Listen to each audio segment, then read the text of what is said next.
आज पंतप्रधान नरेंद्र मोदी यांना अमेरिकेचे अध्यक्ष ट्रम्प यांनी फोन करून मध्यपूर्वेत सुरू असलेल्या युद्धाबाबत चर्चा केली। 2-4 दिवसात इराणची सध्याची राजवट संपून पहेलवी घराण्याच्या राजकुमाराला पुन्हा सत्ता सोपवण्याचं ट्रम्प यांनी ठरवलं होतं। पण आता अखायातील युद्धाला 24 दिवस झाल्यानंतर इराण तसा ताठ आहे। आमच्या अटी मान्य केल्याशिवाय हे युद्ध थांबणार नाही असं इराणचं म्हणणं आहे। ट्रम्प मात्र 5 पावले मागे गेलेले असून पुढील 5 दिवस हल्ला करणार नाही अशी त्यांची भूमिका आहे। थोडक्यात जगातील तथाकथित क्रमांक 1च्या महाशक्तीने कसेही करून हे युद्ध थांबवले पाहिजे यासाठी अनेक देशांपुढे लोटांगण घालण्याचं कार्य सुरू केलं आहे। भारतावर अत्यंत अन्यायकारक आणि व्यावहारिक असा टॅरिफ लावून दादागिरी करणाऱ्या ट्रम्पला या युद्धासाठी भारत ट्रम्पचा पक्का ठरू शकतो हे दिसून आलं आहे। भारत आणि इराण यांचे अतिशय निकटचे संबंध आहेत, त्यामुळे ट्रम्प आणि मोदी यांनी फोन केल्यानंतर गवगवा करण्यात येत आहे।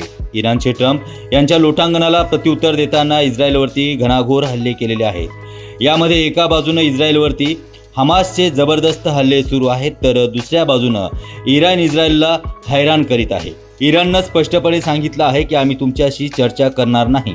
स्ट्रेट ऑफ द हॉर्मुझ येथून इराणच्या परवानगीनेच काही जहाजे जाऊ शकतात।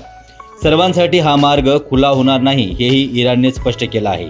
पहिला हल्ला करताना ट्रम्पने इराणमध्ये क्रांती आणि क्रांतीचा उल्लेख केला होता। आता तोच ट्रम्प शांती शांती शांती म्हणत आहे। तिकडे इस्रायलच्या नेत्यानाहू ऐकायला तयार नाही, तर इकडे इराण बोलायला तयार नाही। नेत्यानाहू इराणला नेस्तबुस्त करण्यासाठी जंग पछाडत आहे।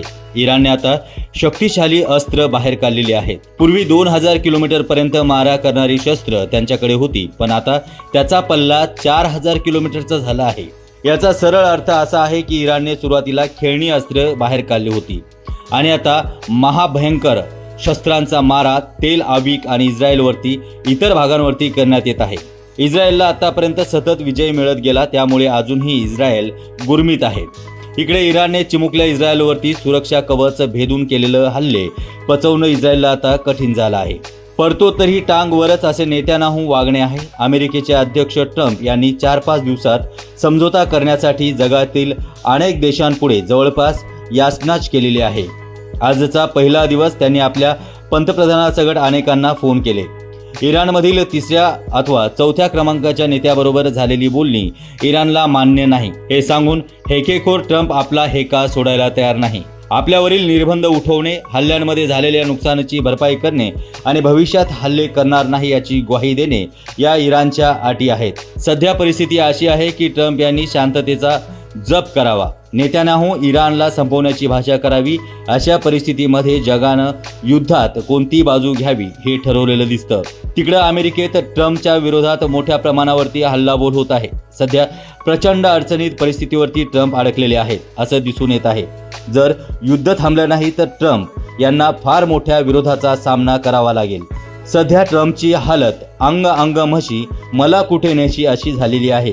एकूणच अगतिक ट्रम्प यांच्यासोबत उसना आव आणणारा नेत्यानाहू यांनी सरकारी इराणच्या बेडीत झळकलेले आहेत। अमेरिकेसारख्या महाशक्तीला भविष्यात याचे विपरीत परिणाम भोगावे लागतील। इस्रायलला पुन्हा उभे करणे अत्यंत कठीण कर्म होणार आहे। त्यामुळे इराण समोर नतमस्तक झाल्याशिवाय दुसरा काही पर्याय नाही।